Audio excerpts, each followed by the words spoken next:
Welcome back to another Bassmaster Open Fantasy Pick'em. Here are your guys, the three-time reigning champ, Todd Castledine, Ish Monroe, and Matt Pangrac. Pangrac. It should only count as two-time because the first time Todd won, I was not there. The first time I what? He said that the first time. Won. Yeah, you won. Oh, the first time I won? Yeah. Oh, the first time I won. So that'd be like saying you're like a league. So like the first time I won, before the other two times I won. Yeah, but the first time you won, I was 9th in the world. So I would have won had I been in the group. Maybe. Well, no. It's not even close. No, listen. This right here. Todd, don't even. I mean, you live rent free in Matt's head. Just remember that.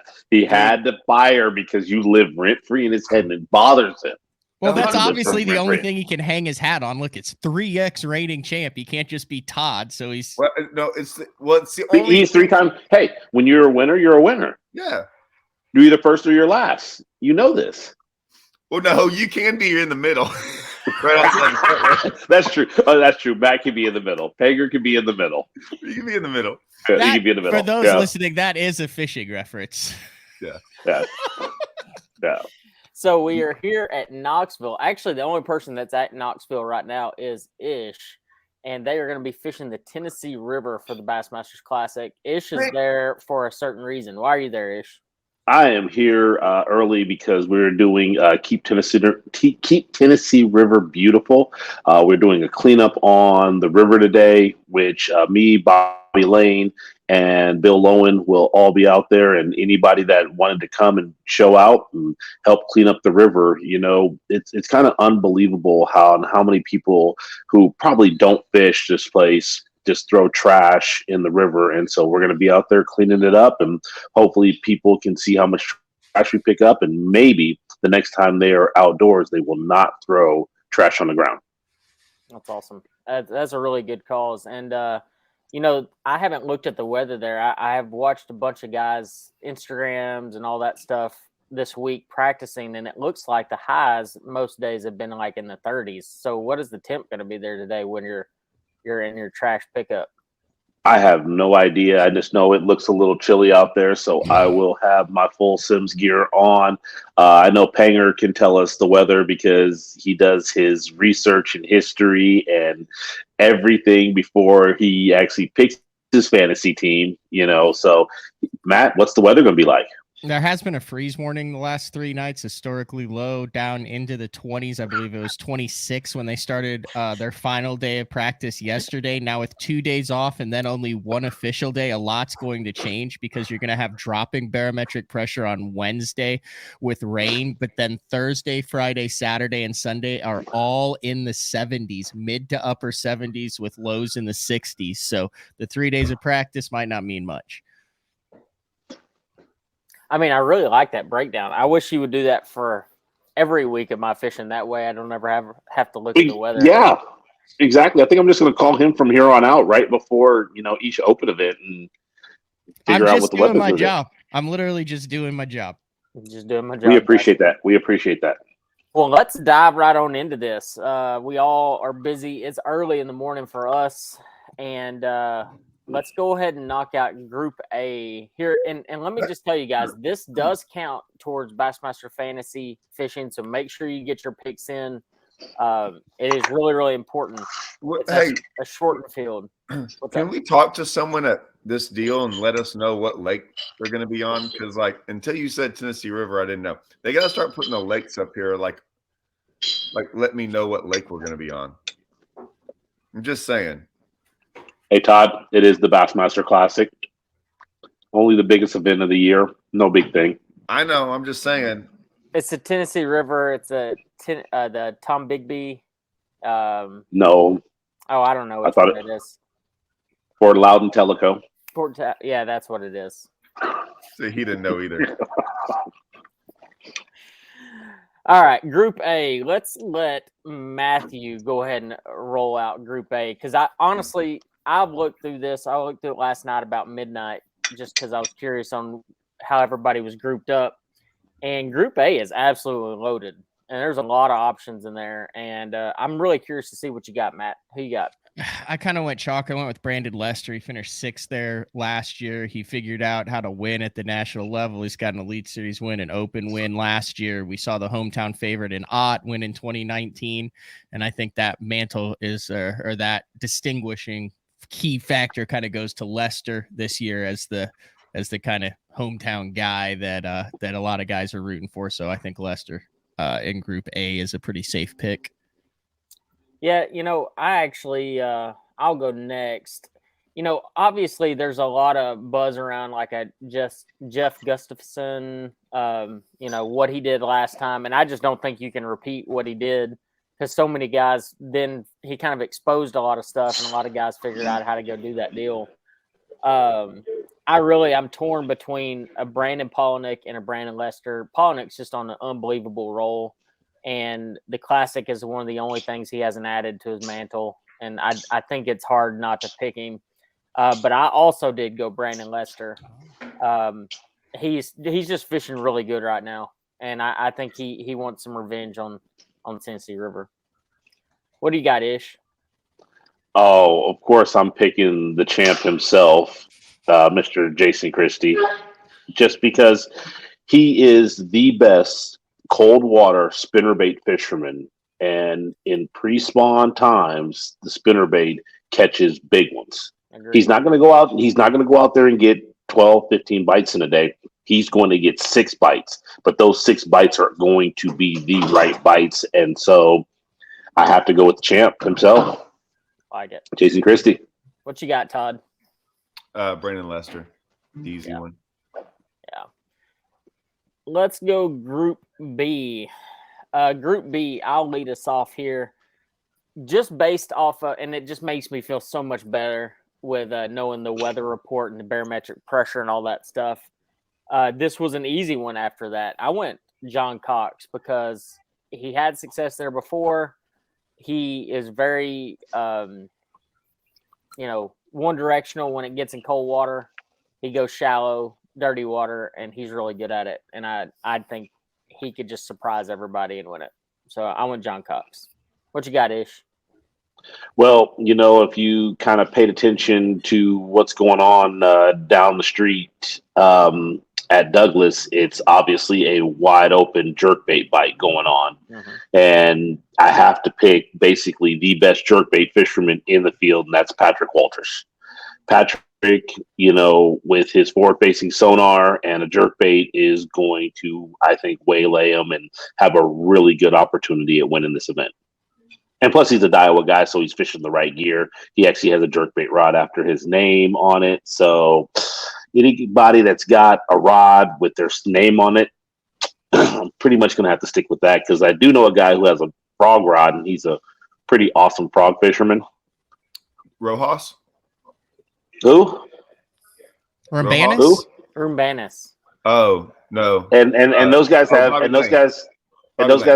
and Bobby does have multiple wins, but does Rojas have multiple wins? He's only good for one thing. He's a sight fisherman. Jason Christie can frog. That's all right. Jason Christie, I will give you that. Jason Christie can frog him definitely. So, but I mean, there is this boom boom. Oh, yeah, wow! Shots fired. Okay, guys, I know how we roll. Okay. All right, let's get Todd. Who do you got? Group B. Oh, I'm already on C. Of course, Todd is. I went Brian New. Oh, okay. Is Brian New in Group B or C? No. I forgot I hadn't even gone yet, so I'd already moved on to C. Oh, gotcha. I haven't looked at any of these yet, so I figured out one early, and the Brian New one, to me the 3 picks were at the bottom: Brian New, Gerald Swindle, Patrick Walters. I almost went Swindle. I almost went Walters, but then I'm like, no one picked Brian, and I just the changing conditions, man, Brian will change. I don't know. I just think he'll be all right. I thought you would have picked. I really thought that he would have picked Keith Combs. I really thought no, that's he would have picked. Oh, that the next group, because being a Texas guy and all. I mean, Todd picking him, like you guys are buddies and the whole nine. I figured it'd be, that would have been your first choice. I don't pick buddies. But you guys are buddies then. That leaves the whole field open to you, Todd, then. Yeah. Shots fired. You guys fired shots first. I'm just shooting back. Pangrac, who you got Group B? Listen, I was going to go. Oh, I'm buddies with Brian New, though. I forget. I am buddies with Brian New. So you did pick your buddy. I did pick my buddy. Yeah. You did pick your buddy. I was struggling in this group, and the only reason that I wasn't going to pick Patrick Walters was because in all 4 of his BASS wins, it was he was wearing shorts. He has never won an event where he was wearing long pants. I'm serious about this. However, with the change in the weather that I talked about in the first of all, the thighs are going to be out and the big bags are going to come in. So I'm going to go ahead and go with Patrick Walters in the B group for the reasons that Ish mentioned, plus the fact that he's going to be able to be in his comfort zone thanks to the turn in the weather for the good. Shirt tucked in and shorts out. Yep. I'm serious. Go look at These his stats. He does not perform in pants. Does he wear the biffle shorts? Yeah. Oh, absolutely. Like in the commercial, the shorts. Shorter. Okay. Oh, he challenges Biffle. Oh, then that means he went full on Joe Thomas shorts then. Yeah, he looks Biffle in From the the eye every All-American. time he buttons him up. Dead in the eye. Says what now, Tom? Tom. Wow. Group C. Todd, how about you lead us off in there? Keith Combs for Todd. I said, figured Keith Combs. He's your man. No. Your guy. That's got to be your guy. I'm going to pick your guy. The other Keith? The other Keith, the river guy. Awesome. No. That dude couldn't catch a bass if he tried. He's in the Bassmaster Classic. I'm picking Matt Robertson. And there was Matt once again Robertson's controversy. Yeah, I'm going to pick Matt Robertson in this one. I like the Matt Robertson. Just because On him. Lake thing, the river thing, the current deal. On him. I like it. I mean, that is a solid pick, and I know he's been fishing a ton lately, so makes it a little bit better. How about you, Pangrac? Who you got? I'm going with Porosnik. I want someone who's been there, who isn't going to get spun out. He feels like he got gypped out of the Hartwell Classic 2 years ago because of the fog delay, and I think when this guy puts his time in, he's one of the best that is out there doing it right now, and I think Porosnik is going to play in this event. What about you, Ish? Who you got? I'm going to have to go with Panger on this one. Prosnick was my choice too. I mean, Prosnick, he is a veteran for one. I think he's the biggest stud in that group of guys in that group. And like you said, that dude, he's kind of ice cold. He doesn't have a bunch of emotions. It's not his first classic. And I think it's that what gets to guys is, when it's their first couple classics, they're scared, because I remember that feeling myself. And Prosnick won't have that, and he's going to fish solid. I like it. And he's going to throw a spinning rod. That's why Panger likes him, because he's going to throw a spinning rod. He's just going to have that thing over there just shaking it. Yes, he is. I'm torn on this one because I think there's a guy that could win it out of this group, and then you got Matt Robertson. I'm right now I've selected Scott Martin, and only because I think Scott had some previous experience there in like the early FLW days, spent a lot of time there. And he's fished a lot this time of year. And I think that's going to give him a little bit of an advantage. And so I went Scott, but I'm really torn because I do think Matt Robertson's going to have a big event. I don't know if that big event's getting him a, second, third, fourth, first, I don't know, but I think he's going to have a good tournament. Group D, Ish, how about you lead us off there? Kenta. You got to go with Kenta.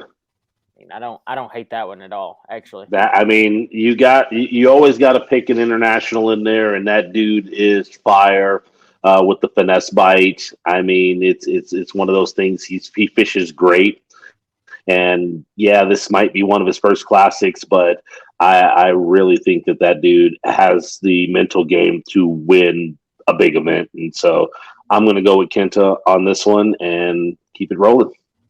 How about you, Matt? This one was a tough bucket for me, and I 100% agree with Ish, having interviewed all of the classic guys, like every single classic competitor for the last like 15 years, that there are some that get spun out. However, having watched Cooper Gallant fish in the Bassmaster Opens and qualify last year, I think he's built a little differently. I think he thrives under this type of pressure. Plus, you look at how he won on Cherokee, which is the exact same way that Gustafson won this thing. He's super hungry. I don't think the rookie stuff is going to get to him in the classic, and he's very familiar with the techniques that have done well before. I actually went Coop Gallant as well, and only because of exactly what Matt just said. I saw what he did at Cherokee, and I think it's going to set up. I mean, he's one of those kind of guys that he's really good with his electronics, but he's a really good fisherman too. So I think Coop Gallant has a good event as well. What do you got, Todd? I've been kind of going north, so I don't know anything about this guy, which I usually don't do that. Every once in a while I'll do this, but it's not a knock. I'm going Will Davis Jr. And the reason I'm picking him is because, like, y'all know I don't watch much. We're always fishing, so I don't watch much of the live coverage stuff. But for two events, I kind of popped it on every once in a while. I'd see this guy, and he was never doing what anyone else was doing. He was always kind of, and I'm like, I like that. And to me, I don't know much about the Tennessee River, never been there and stuff, but it's kind of, wouldn't y'all agree? It's kind of an awkward place. Like there's a lot of things going on. And I just can see maybe that guy getting off, doing something a little bit different than everyone else, and just he's not worried about trying to do one single thing. It's just, hey, I'll just do whatever I need to do to catch fish. I don't know. Yeah, he's a big Alabama River guy too, so he understands current and how that plays. Is. Where is he from? I know he's from Alabama, but like, what's his home lake? I think he's pretty dang good on the Alabama River. Yeah, I think that's his dad owned Davis Bait Company. I thought D was the hardest one because there's like all those guys, and no one picked Tyler. Everyone ran it from the 37%, and like it's so hard to have like 3 monster events in a row. You can't have it's. I mean, the only person I know that ever had 3 monster events in a row is Roland Martin. Oh, Denny Brower had 3 in a row. Skeet. Oh, Denny. When did Skeet? Yeah. That one year, it was unreal. 2009. And Tyler might do it though. I mean, I'm just saying it's like he might. Yeah. That's just. I mean, he could 100%. Yeah, he could. But I'm sorry, they don't build them like they did back in the day when the Denny's and the Skeets and the Rollins. I mean, no, I would tell you. And technology's leveled that. Right. Yeah, technology has leveled that out, but I mean, those guys were built different. They went to places and they did things that, once again, they were in the rules. They figured out something. They did something. They got away from everybody. And Skeet's just an animal. Denny's just superstar, and Roland is Roland. And you can never take away anything that those guys have ever done. And I just don't think that anybody else has that 3 in a row big event deal like those guys have ever had.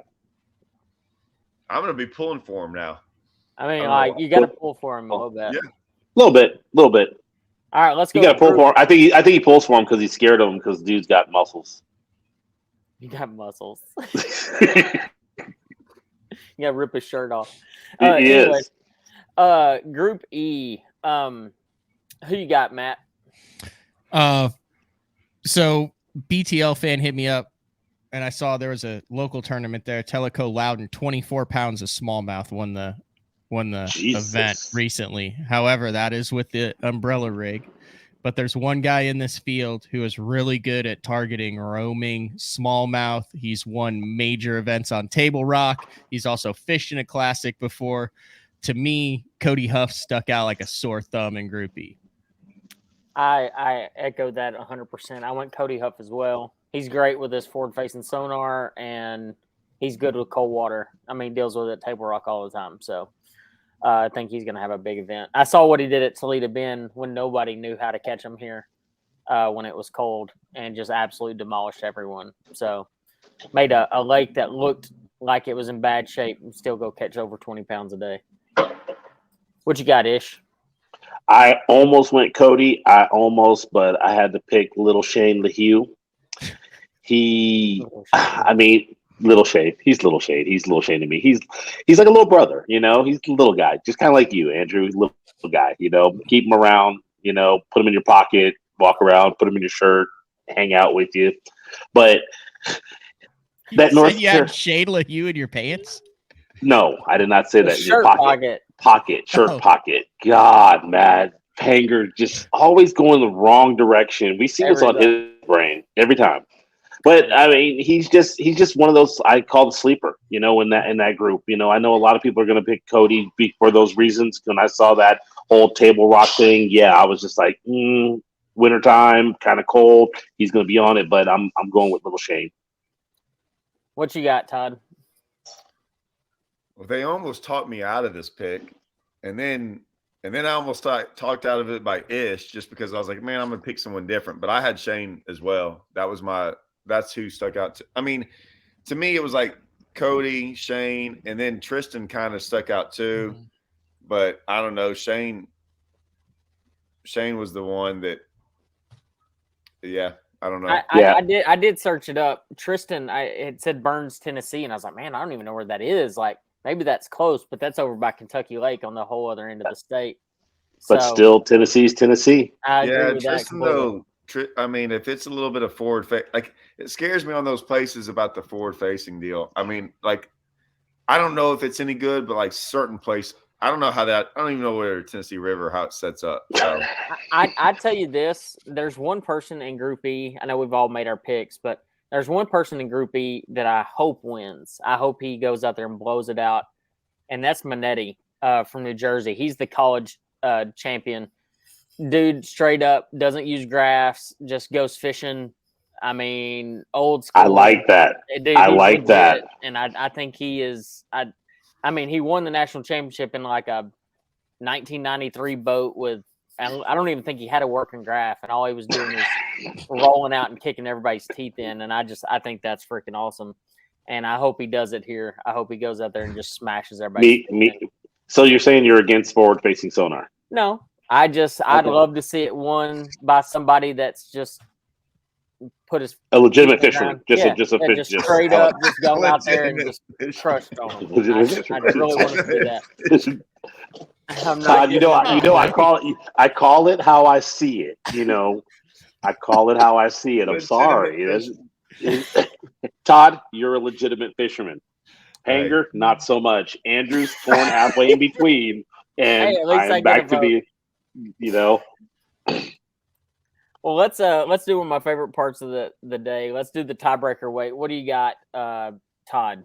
No, you always start with me. You do it on purpose. Yeah, that's because you copy everybody, so he has to start with you now because otherwise you just pick some random number in between the other three. I pick random numbers, and I'm just always pray that I'm close. You know, it's a 3-day tournament too.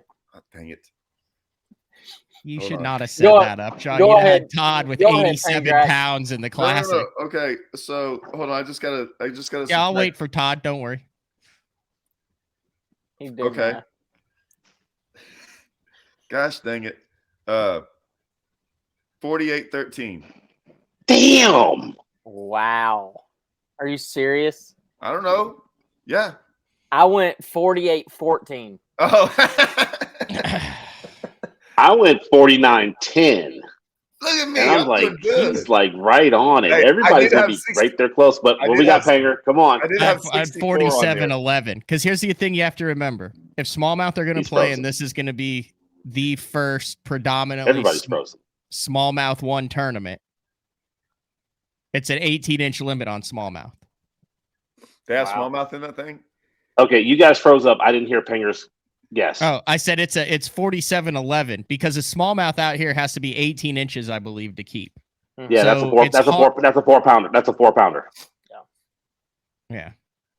That's pretty That's a awesome. 4-pounder. All right, so this is my favorite part of the day. What is it going to take to win?